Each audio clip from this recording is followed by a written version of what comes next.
Hello प्यारे विद्यार्थियों, आज है 19 फरवरी। हम लोग पढ़ेंगे आज 19 फरवरी करंट अफेयर।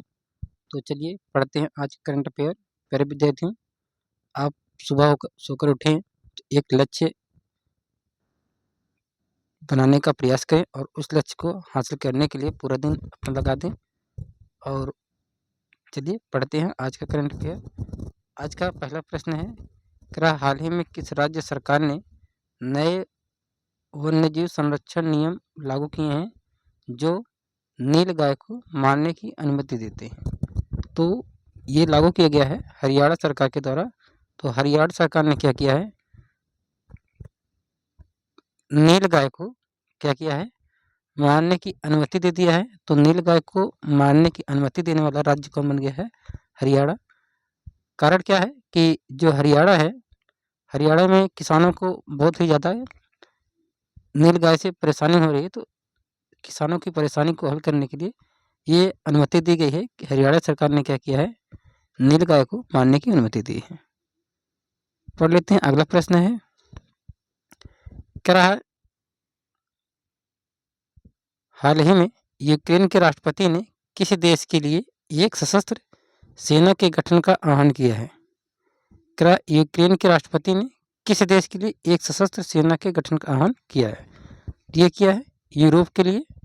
कारण क्या है, यूरोप में अभी आप जानते हैं कि यूक्रेन और रूस का युद्ध चल रहा है। तो उस युद्ध को देखते हुए यूक्रेन ने क्या किया है, यूरोप में एक सशस्त्र सेना के गठन का आह्वान किया है। अगला प्रश्न है, करा हाल ही में किस आईआईटी संस्थान ने किसानों की आय बढ़ाने के लिए सौर निर्जलीकरण तकनीक विकसित किया है? तो ये विकसित किया है आईआईटी कानपुर में। आईआईटी कानपुर ने क्या किया है, किसानों की आय को बढ़ाने के लिए सौर निर्जलीकरण तकनीक विकसित की है। अगला प्रश्न है, हाल ही में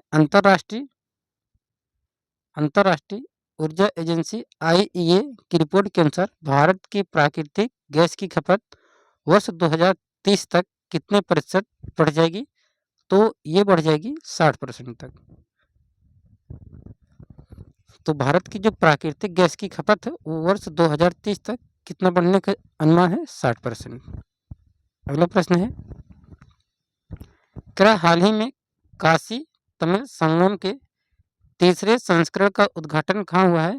तो ये हुआ है वाराणसी में। आप सभी को पता है। प्रश्न है, कह रहा है कि काशी तमिल संगम, काशी तमिल संगम। तो काशी की बात की है, इसका मतलब काशी कहाँ है? वाराणसी में। तो ये हो गया काशी तमिल संगम का तीसरा जो संस्करण होगा वो कहाँ होगा? वाराणसी में होगा। अगला प्रश्न है, हाल ही में किस तारीख को विश्व रेडियो दिवस मनाया गया है? तो ये मनाया गया है 13 फरवरी को। 13 फरवरी को विश्व रेडियो दिवस मनाया गया है। अगला प्रश्न है, क्या हाल ही में किसके द्वारा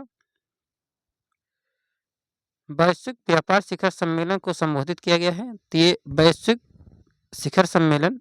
व्यापार शिखर सम्मेलन ये संबोधित किया गया प्रधानमंत्री नरेंद्र मोदी के द्वारा। अगला प्रश्न है, हाल ही में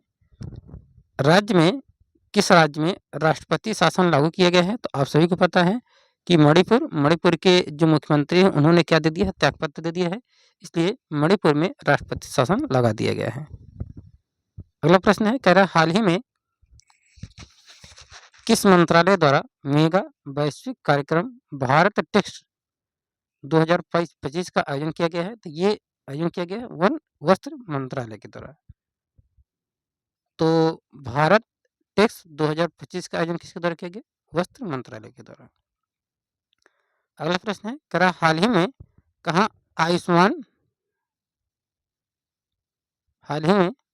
पर आयुष्मान भारत वय वंदना योजना आधिकारिक तौर पर शुरू की गई है?